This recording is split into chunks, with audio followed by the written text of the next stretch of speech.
encore qui je suis, mais vous me reconnaîtrez aisément. Je n'ai pas beaucoup de temps. Avant toute chose, j'ai un message à vous délivrer. Voudriez-vous l'entendre ? On dit qu'il ne faut jamais juger un livre à sa couverture. Et si je vous disais qu'un récit ne s'arrêtait pas à de simples mots, qu'il était parfois nécessaire de voir la forêt plutôt que les arbres qui la composent indépendamment. Ouvrez l'œil, considérez toutes les perspectives.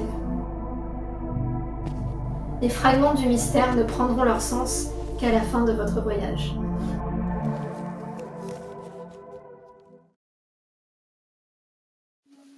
Bonjour et bienvenue à tous, j'espère que vous allez bien, surtout en ces temps de confinement. Ça fait un petit moment que j'avais pas fait de vidéo, du coup j'en profite pour faire une petite update tout simplement, puisque beaucoup de choses se sont passées finalement depuis ma dernière vidéo What's Up, qui correspondait à la sortie de Nolian, et notamment la sortie d'un nouveau roman qui sort totalement de ce que j'avais l'habitude de faire tout simplement. Mes 4 premiers romans étaient de la fantasy, donc l'Odyssée des deux mondes et Nolian. Et là, du coup, on part sur du thriller psychologique. Voilà, j'ai décidé d'aller explorer d'autres univers, d'autres genres littéraires, tout simplement, en conservant bien sûr ma plume. Alors, ce roman se prénomme Everlight West, et il existe du coup en deux versions, j'ai envie de dire, donc les voici. Voilà, ça c'est la cover du livre. Il s'agit de la partie 1. Il faut savoir que ce livre, initialement pensé en un volume, donc en one shot, a été volontairement découpé en 2 parties, et j'insiste bien sur le fait que ce soit 2 parties et non 2 tomes. Là c'est vraiment pas le cas, c'était vraiment une volonté avec l'éditeur, tout simplement de réduire la taille et de pas avoir un énorme pavé en tant que roman. Voilà, donc la première partie est assez épaisse, Donc Everlight West que voici est un thriller psychologique d'anticipation. Alors pourquoi de l'anticipation ? Ce n'est pas encore de la science-fiction. Il faut savoir qu'Everlight West se passe dans un monde, dans le monde réel finalement, dans un futur proche et donc probable, plausible. L'histoire, en tout cas pour l'intrigue principale, se passe en 2031, donc vous voyez qu'on est vraiment très proche de notre époque à nous.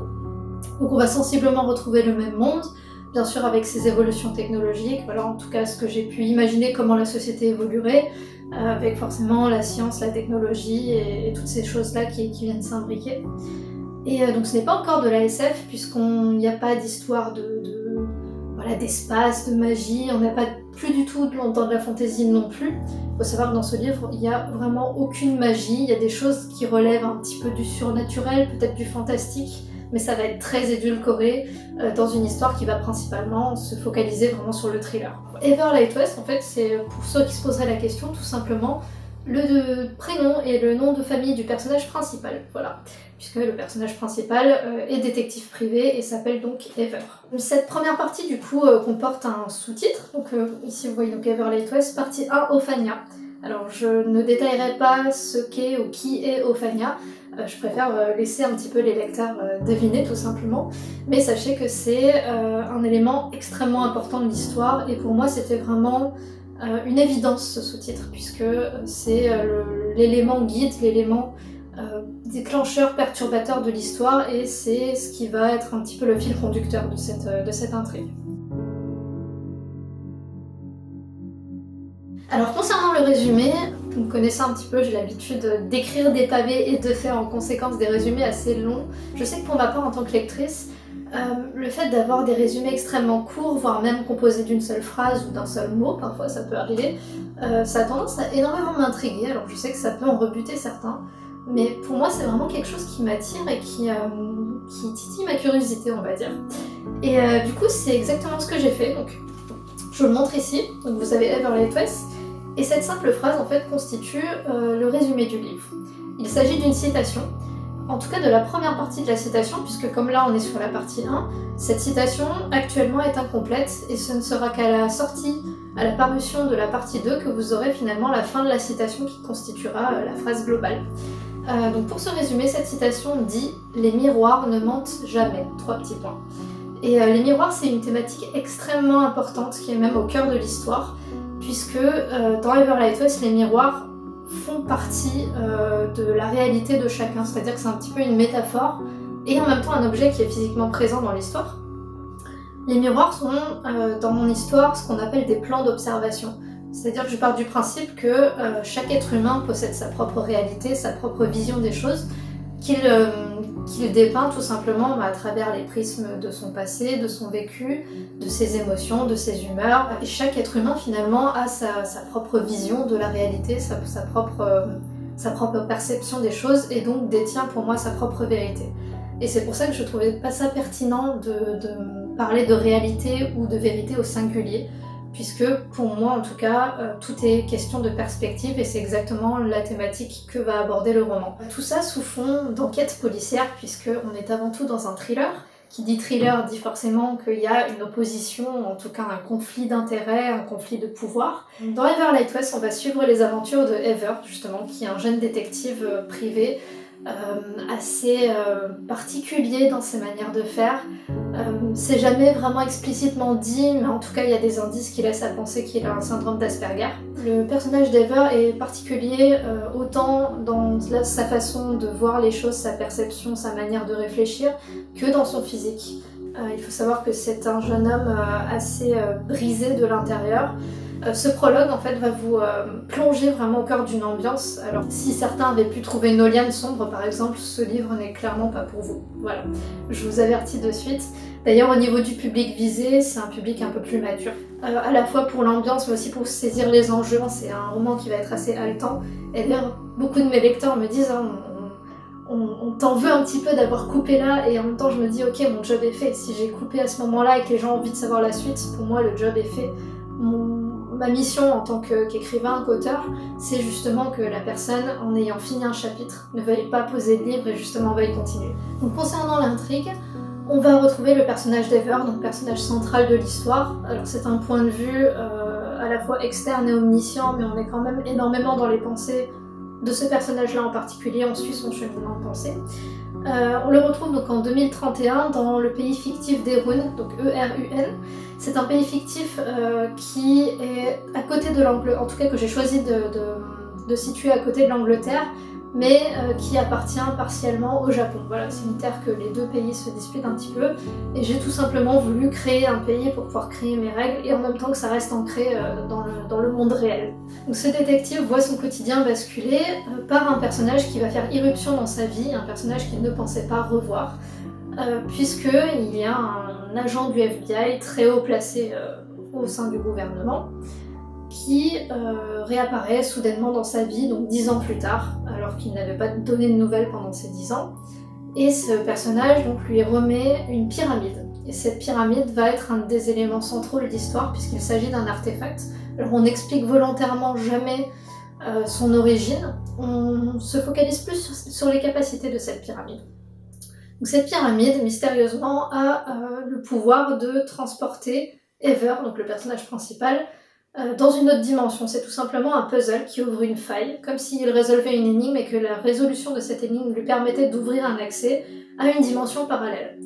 Donc étant enfant, Ever découvre cette pyramide et forcément il y a des conséquences qui vont découler de ça, puisque c'est pas juste un jeu, c'est pas juste un voyage qu'il va entreprendre.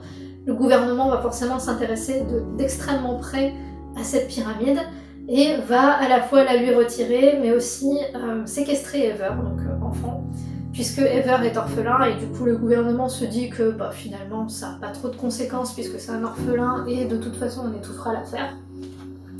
Donc Ever va subir énormément de préjudices à la fois physiques et moraux, séquestré au sein d'un laboratoire, donc ce même laboratoire qui effectue en parallèle des expériences, alors qui étudie l'esprit, qui étudie la place de l'âme, la place de l'être humain, et forcément qui se penche aussi sur les dimensions parallèles. Donc par le biais de ces expériences, Ever est extrêmement traumatisé.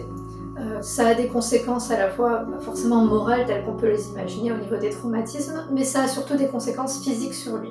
Il faut savoir qu'Ever, en plus d'avoir un physique androgyne, est à la fois aussi anorexique. Il existe aussi un type d'anorexie qui est assez peu connu et qui est l'anorexie médicale. Et c'est de ce type d'anorexie qu'est atteint Ever.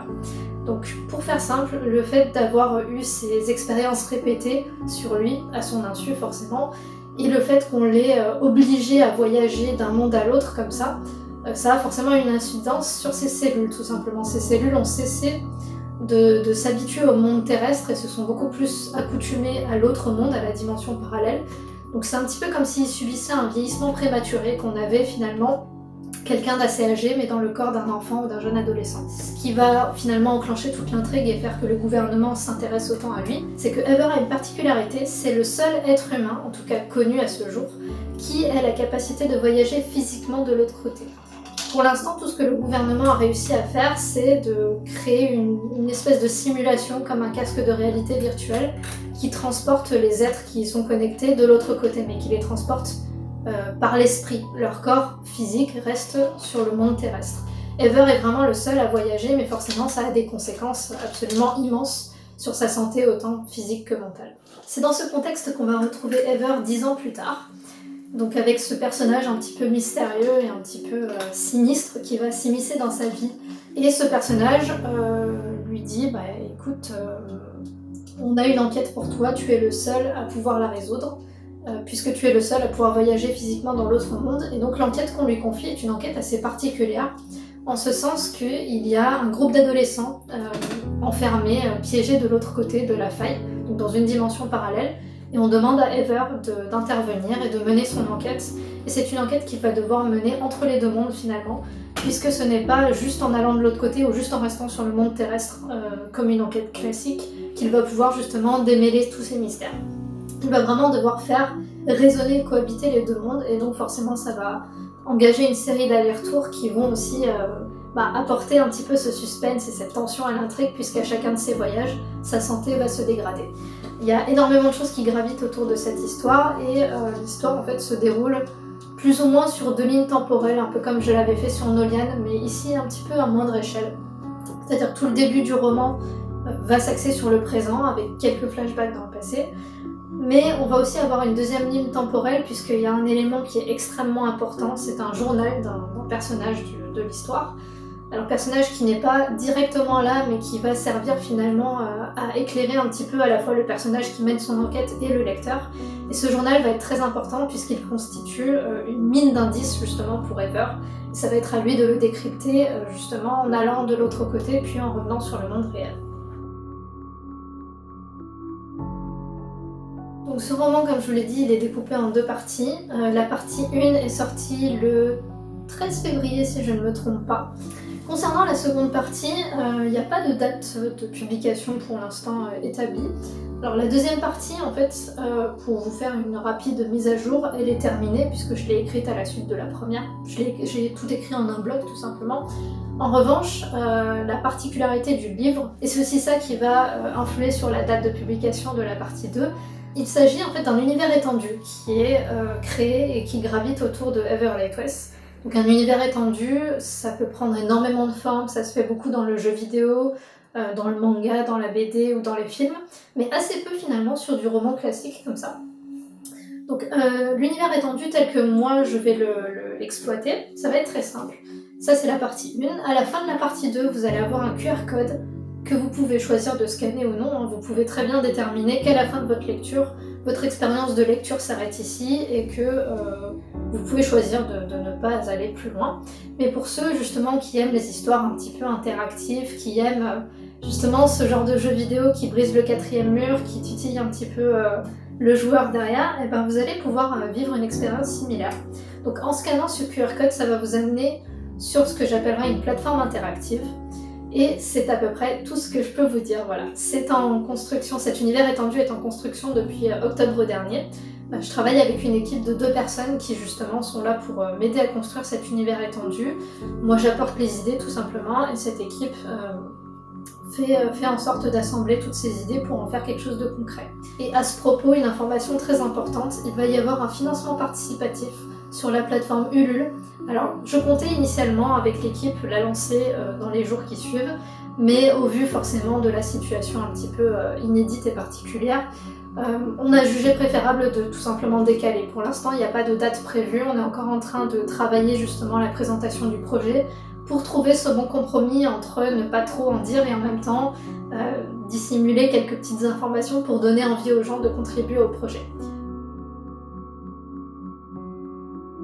La deuxième particularité du livre, donc la grosse particularité c'était vraiment l'univers étendu, mais ce livre a une seconde particularité, c'est qu'il joue à la fois sur le fond, donc l'histoire, mais aussi sur la forme. Vous le savez maintenant, je pense, je suis extrêmement influencée par toute la pop culture, par tout ce qui est manga, animé, et de manière générale, je suis quelqu'un de très visuel quand j'écris, et je me suis dit, c'est dommage que la plupart des livres n'exploitent pas ça, en fait, n'exploitent pas la mise en page visuelle, il y a tellement de choses à faire finalement. Et donc c'est ce que j'ai décidé de faire, donc je remercie d'ailleurs David, l'éditeur, qui m'a laissé cette liberté. Donc il va y avoir certaines petites choses particulières dans ce livre, au niveau de la mise en page, donc des mots en gras, en italique, des changements d'écriture parfois, voire même une mise en page particulière sur toute une page. Alors je peux vous montrer un exemple très rapide, qui sera totalement hors contexte, comme ça vous ne comprendrez rien du tout. Hop, voilà, ce genre de mise en page. Donc qui est totalement volontaire, qui a été réfléchi en amont pour provoquer un sentiment de malaise ou pour en tout cas aider le lecteur à se plonger vraiment comme s'il était à travers les yeux du personnage et qu'il ressentait et voyait ce que le personnage ressent et voit à ce moment-là. Au-delà de ça, donc on va avoir une interaction assez grande puisqu'il faut savoir qu'il y a un personnage en particulier qui s'amuse un petit peu comme dans les jeux vidéo finalement à briser le quatrième mur, c'est-à-dire que ce personnage est autoconscient. Il est conscient d'être un personnage de livre et il va forcément s'amuser à jouer avec cette petite ficelle. Et du coup, j'aime à dire que dans Everlight West, les pages du livre ne sont pas une barrière, elles sont plutôt un passage. Elles sont justement un moyen de connecter la réalité du livre, de l'histoire, avec la vôtre en tant que lecteur.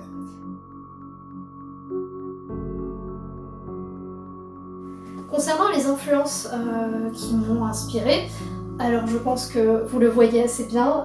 Première influence, il y en a 3 principales, mais première influence essentielle, ça a été Death Note. À la fois le manga et l'anime, c'est un univers qui me happe totalement. Et d'ailleurs, le personnage d'Ever est extrêmement inspiré du personnage de Elle dans Death Note, justement.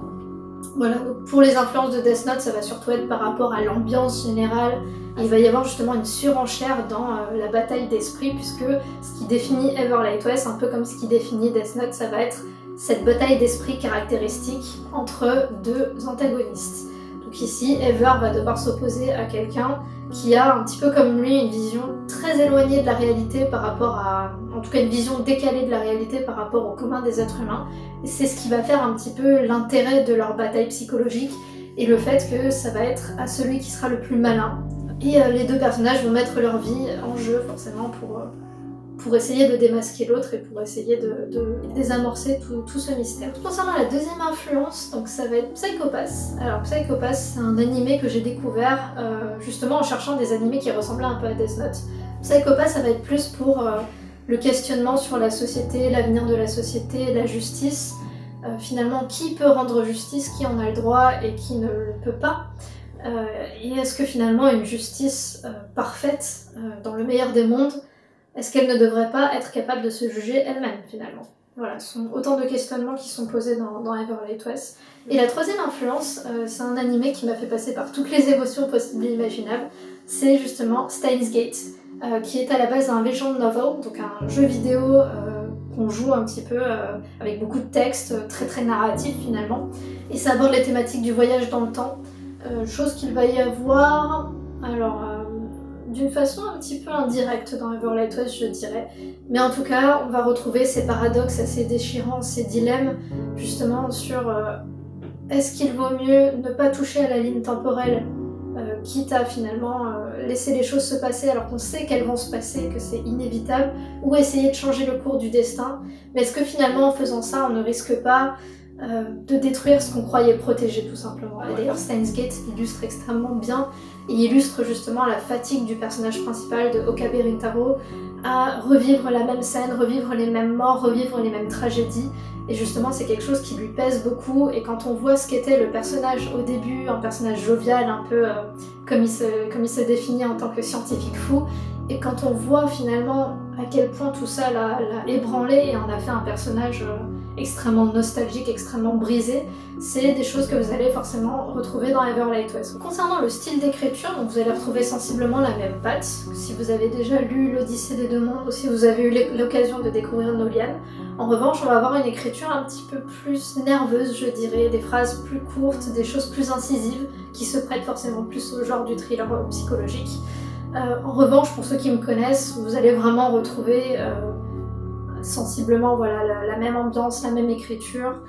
Il y a des passages qui vont se prêter plus à un côté poétique que vous retrouvez chez Nolian et l'Odyssée, notamment sur les parties du journal du personnage que j'évoquais précédemment, qui, elle, justement, ne savait pas ce que c'était que l'écriture, ne savait pas ce que c'était que raconter des histoires et se surprend à elle-même le faire. Alors, concernant les éditions pour cette première partie, donc il existe en deux versions. Voilà, vous avez la version brillante ici et la version mat. C'est quelque chose du coup qui est pas si mal puisque d'une erreur, ça a pu satisfaire certains lecteurs qui voulaient vraiment du brillant. Voilà. Mais sinon, c'est vraiment exactement le même livre, hein, le même nombre de pages, plus la matière de la couverture qui change. Thriller psychologique, il est au prix de 22 € et vous pouvez donc le commander soit sur le site de l'éditeur sudarène.fr, soit directement auprès de moi si vous souhaitez une dédicace personnalisée. Voilà, donc pour terminer cette vidéo, je voulais tout simplement vous faire découvrir le prologue d'Everlight West qui est assez court, mais je trouvais ça intéressant de vous le faire découvrir et je vous lirai également un court extrait qui pour moi définit le mieux le personnage d'Ever si vous voulez un petit peu le cerner davantage. Alors on est parti pour la lecture du prologue. Dans la pénombre de sa cage, un enfant attendait. C'était une pièce froide, humide et sans vie, au plafond démesurément haut. Il n'existait pas d'aile assez grande pour le porter là-haut. Pourtant, il rêvait encore de liberté. La même promesse intérieure le tenait vivant. Un jour, il se construirait ses propres ailes, et un jour, il transcenderait l'air. Son ennemi de toujours le toisait de son voile d'argent. À travers ses yeux demi-clos, elle en ressortait plus écrasante que jamais, dans sa prestance nébuleuse. Il pouvait deviner le sourire étiré à l'extrême qui déformait sa face disproportionnée. La lune écarlate se dressait là. Son estomac se tordit. Dans sa terreur, il n'échappa un mot, pas même un son. Il se contentait de la fixer, comme si c'eût été la seule chose à faire. Ses rêves venaient constamment s'échouer contre cette sphère infernale. Combien de temps encore devrait-il attendre dans l'obscurité ? Brusquement, l'image de la lune, de l'endroit tout entier grésilla, comme devant un vieux film à la pellicule abîmée. Quelque chose s'agita d'instinct au fond de lui. Son corps fut parcouru de frissons. L'air lui-même avait une sensation différente. Il bascula en avant, sonné. Un fil intérieur venait de se briser et il basculait, basculait, basculait. Jusqu'où, il l'ignorait lui-même. Une toux compulsive fragmenta sa respiration déjà difficile, tandis qu'une douleur lancinante lui lacérait l'estomac. Il s'attrapa la gorge, les yeux révulsés. Ça ne servait à rien de lutter. Il le savait pourtant. Il connaissait le voyage qui l'attendait. Il ne voulait pas y retourner. Le mal grandissait comme une bête à l'intérieur de lui. Sa conscience était sur le point de l'abandonner. C'était la première fois qu'il résistait ainsi. Il n'était pas certain de pouvoir continuer à le faire bien longtemps. À ce stade, il ne maîtrisait plus rien. Les branches nues des arbres, semblables à de longs doigts crochus, prenaient une dimension effrayante. Un vent sans fin les agitait. L'ombre franchissait sa prison sans difficulté, mais lui était incapable d'en sortir. Pourtant, il y avait une feuille, une dernière feuille résolument accrochée à cette branche. Pouvait-elle survivre ? La tempête semblait impitoyable, mais s'il y avait de la place pour cette petite chose, alors il y avait sûrement de la place pour lui au dehors. Et puis, le fil se brisa de nouveau, tout s'accéléra, dans la violence du temps qui piétinait ses rêves et prenait un malsain plaisir à le détruire, morceau après morceau. Un cri s'éleva. Une volée d'oiseaux quitta la branche sur laquelle elle avait trouvé refuge. Dehors, un éclair flasha, imprimant dans sa rétine l'image rémanente de leur vol. Le beffroi chanta de nouveau, recouvrant le timbre éraillé de son agonie. La douleur s'évapora d'elle-même. L'enfant tremblait de la tête aux pieds. Les yeux exorbités, il se frictionna les bras. Sans même en prendre conscience, son crâne rencontra le sol glacé et parfaitement régulier. Son souffle se dissipa dans l'air. Les cloches avaient une résonance différente ce jour-là. Un rire amer, froid et distant se propagea. Il s'évanouit, accompagné d'une seule pensée, aussi étrange qu'utopiste. Il ne voulait pas mourir. Voilà, donc ça c'était pour le prologue. Et je vous lis également un court extrait qui peut vous aider à cerner un peu plus le personnage d'Ever et qui pour moi est le plus représentatif, qui se situe d'ailleurs à peu près à la moitié du livre. Ever Lightwest avait très vite su faire la différence. Ses nombreux triomphes tenaient surtout du fait qu'il ne s'impliquait jamais personnellement dans une enquête, là où la plupart des cellules d'investigation fonçaient tête baissée sur le premier semblant de piste, négligeant toutes les autres options qui continuaient pourtant de graviter autour d'eux. Ces options, il les saisissait une à une. Il les disséquait jusqu'à ce que ne subsiste plus aucun point d'ombre. Et si le pourcentage était faible, tant qu'il restait une probabilité, exista-t-il un millième de chance qu'elle soit avérée, Ever l'exploitait.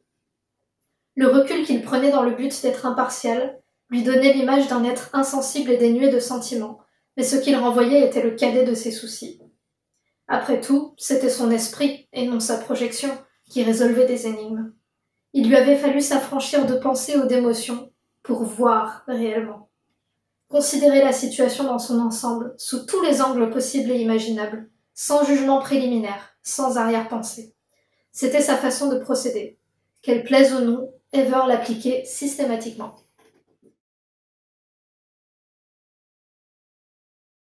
Donc voilà, vous avez découvert un extrait de Ever Lightwest, la partie 1. Je vous tiendrai bien sûr informé de la partie 2. Et d'ailleurs, je voulais passer une petite information, une initiative donc, de la maison d'édition SEMA, qui est une maison d'édition belge.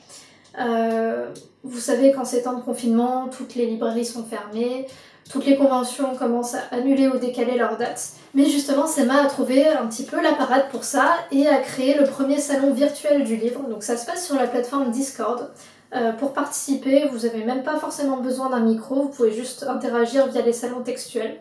Donc ça se passe vraiment comme un vrai salon, vous avez des stands par auteur, par créneau de 2 heures à chaque fois. Et vous pouvez visiter les stands. Alors il n'y a pas que des auteurs d'ailleurs, il y a auteurs indépendants, auteurs avec maison d'édition, mais il y a aussi des illustrateurs, des artistes. Sur la première édition par exemple, il y avait un concert d'une jeune artiste de rock. Voilà, c'est vraiment, on essaie de répliquer un salon du livre, mais version virtuelle, donc sur Discord. Et concernant donc, les auteurs, on est pas mal d'auteurs de Sud-Arène à avoir participé à cette première édition. Et c'était vraiment super, et l'avantage c'est qu'on peut donner directement le lien à la boutique pour que les gens puissent, en même temps qu'on présente le livre finalement, aller se procurer le livre via le site de Sud-Arène. Et l'avantage aussi c'est qu'il y a un côté un peu plus intimiste forcément, donc ça fonctionne par salons vocaux. Pour discuter avec nous, vous pouvez nous rejoindre en salon vocal et tout simplement poser vos questions ou partager un petit peu votre passion de l'écriture, de la lecture. Voilà, on est vraiment sur un système d'échange et un peu plus intimiste forcément qu'un vrai salon du livre. Mais en tout cas, c'est une super initiative et la deuxième édition se tiendra, alors si je me trompe pas, les 25 et 26 avril prochains, voilà, sur la durée du week-end. Et ce sera de 14h à 22h. La première édition, c'était de 10h à 18h. Voilà, pour ma part, j'ai fait le tour, donc je vous invite à me suivre sur les réseaux sociaux. Donc Alexandre But, auteur, c'est à la fois sur Facebook et sur Instagram, c'est le même pseudo. YouTube, donc la page Chasseuse Ephiria, et sur Twitter, c'est aussi Alexandre But, auteur. Voilà. Je vous remercie en tout cas, et j'espère vous retrouver à très bientôt pour un nouveau point, donc sur mes activités littéraires et sur des éventuelles nouvelles dates de dédicaces que j'espère vous proposer très bientôt. Prenez soin de vous en ces temps de confinement, et voilà, restez chez vous.